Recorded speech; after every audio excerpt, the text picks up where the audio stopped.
Hello guys, kamusta kayo? Ako po si Pastor Larry de la Cruz. Matatagpuan nyo ako sa aking Facebook, The Word of God with Pastor Larry. Ang pag-usapan natin ngayon, paano ba maliligtas ang isang tao? Paano ka ba makakaligtas o hindi mapupunta ng impyerno? Sa Biblia, pag-alalan natin.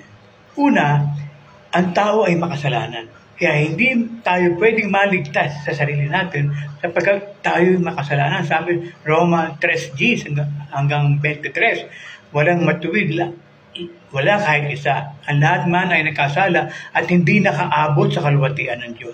Hindi po tayo nakaabot, makasalanan tayo. So, in other words, yung kasalanan natin, ay sabi ng Diyos ay naging harang between God and man, may harang yung ating kasalanan. Pangalawa, pagsunod sa kautusan. Ang kautusan ay mabuti, pero alam nyo ba, hindi ka pwedeng iligtas ng 10 Commandments. Mabuti ang pagsunod sa kautusan, mabuti dahil yun ang nais ng Diyos, dahil ang kautusan mabuti.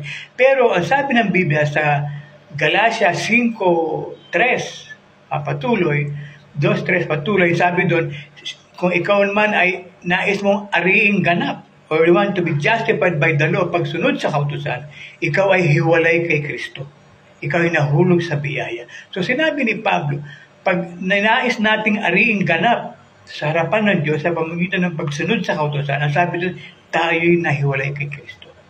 So, 10 Commandments, hindi pa tayo ligtas. Sa Matthew 19, may lumapit sa Panginoong Jesus. Sabi niya, Guro, sabi niya, na ano ang dapat kong gawin that I may obtain eternal life? Sabi ni Jesus, you know the 10 Commandments. Sabi niya, sinunod ko ito mula bata pa ako. Sabi ni Jesus, may kulang ka. Ibahagi mo yung kayamanan at sumunod ka sa akin. Hindi niya ginawa. Sabi ng mga apostol, paano sino ay maliligtas? Sabi ni Jesus, sa tao ay imposible, ngunit sa Diyos ay wala imposible. So dalawang bagay, hindi pwede tayo maligtas sapagkat sa ating sarili, dahil tayo makasalanan, hiwalay tayo sa Diyos. Number 2, dahil yung 10 utos, sabi sumpa ang hindi sumusunod sa kautusan. James 2:10, ang hindi sumunod sa kautusan, ang sabi doon ay, kung binigay man ng kautusan upang tayo ariing ganap, hindi sana namatay si Kristo. So, hindi sa pagsunod sa kautusan upang tayo tanggapin ng Diyos. Ngayon, anong dapat gawin natin? Alam nyo, may isang kasagutan. Para tayo maligtas sa impyerno, hindi tayo mapahamak doon, may nisolusyon ang Diyos ang kanyang anak. Isinugo ng Diyos ang kanyang anak upang mamatay sa krus, sinilibing at nabuhay na muli upang bayaran na alagdan. Makita nyo yun, meron tayong sin problem.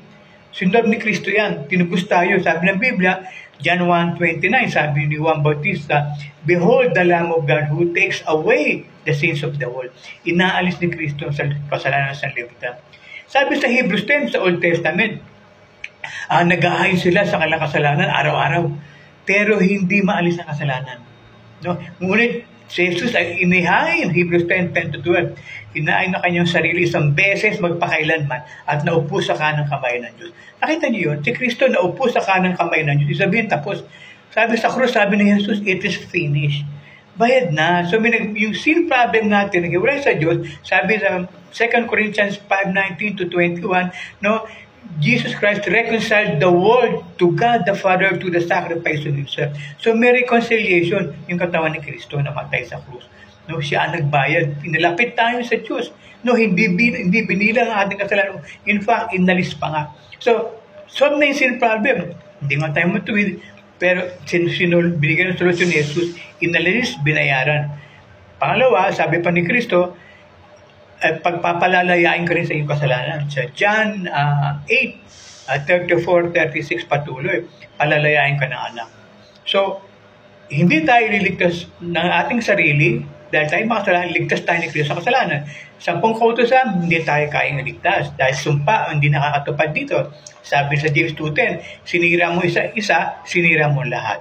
Pero kay Kristo, bibigay ng Diyos yung katwiran ni Kristo sa atin. At tingin sa atin ng Diyos ngayon, ikaw na yung makatwiran dahil kay Jesus. So, paano maliligtas? Si Jesus lamang.